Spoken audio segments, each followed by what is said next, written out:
పచ్చని అడవులతో పెద్ద పెద్ద చెట్టులతో స్వచ్ఛమైన నదితో నిండిన ఒక చిన్న గ్రామం ఉండేది. ఆ గ్రామం చివరలో ఒక పెద్ద మర్రి చెట్టు ఉండేది.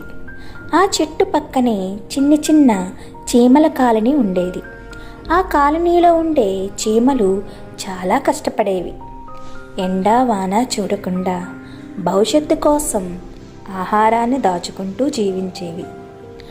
ఆ చీమల మధ్యలో చిట్టి చీమ అనే ఒక చిన్న చీమ ఉండేది. పరిమాణంలో చిన్నదే అయినా బుద్ధిలో మాత్రం చాలా పెద్దది. రోజు ఉదయం సూర్యుడు ఉదయించగానే పని మొదలుపెట్టేది. గోధుమ గింజలు, బియ్యం గింజలు, చక్కెర ముక్కలు ఏది దొరికితే అది తన కాలనీకి మోసుకెళ్ళేది. అదే చెట్టు పైన ఎత్తుగా ఒక కొమ్మ మీద కాకిరాజు నివసించేవాడు. అతడు బలమైన రెక్కలు, నల్లని మెరిసే ఈకలతో గర్వంగా తిరిగేవాడు.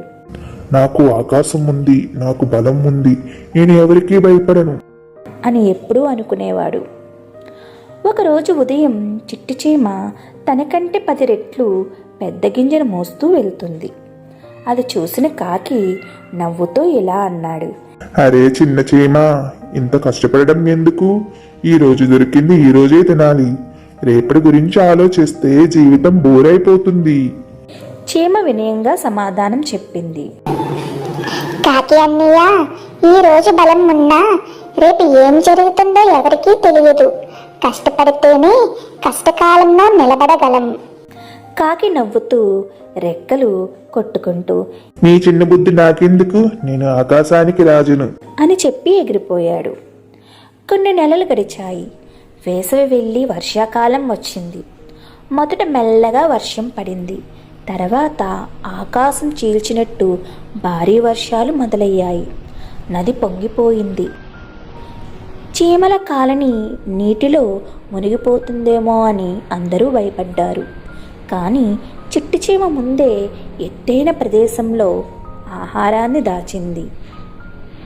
అందుకే కాలనీ సురక్షితంగా ఉంది. అదే సమయంలో బలమైన గాలి వీచింది. మర్రి చెట్టు కొమ్మలు విరిగిపడ్డాయి. కాకి ఉన్న కొమ్మ కూడా విరిగిపోయింది. అయ్యో అంటూ కాకి నదిలో పడిపోయాడు. నదిలో పడిన కాకి రెక్కలు తడిసిపోయాయి. ఎగరలేకపోయాడు. నీటి ప్రవాహం అతన్ని దూరంగా తీసుకెళ్తుంది. అప్పుడు అతనికి చీమ మాటలు గుర్తొచ్చాయి. రేపేం జరుగుతుందో ఎవరికీ తెలియదు. భయంతో కాకి అరవడం మొదలుపెట్టాడు. రక్షించండి, ఎవరైనా నన్ను కాపాడండి. అది విన్న చిట్టి చీమ నది ఒడ్డుకు వచ్చింది. కాకిని చూసి క్షణం ఆలోచించింది. ఈ కాకే తనని ఎప్పుడూ హేళన చేసేవాడు. కానీ చీమ మనసు మంచిది. చిట్టి చీమ వెంటనే ఒక పొడి ఆకును తెచ్చింది. దాన్ని నీటిలోకి వదిలింది. కాకి అన్నయ్య, ఈ ఆకుపై ఎక్కండి అని అరిచింది. కాకి చివరి శక్తితో తన ఆకును పట్టుకున్నాడు. నీటి ప్రవాహం తగ్గే చోటికి వచ్చాడు. అక్కడ కాకి భయపడ్డాడు.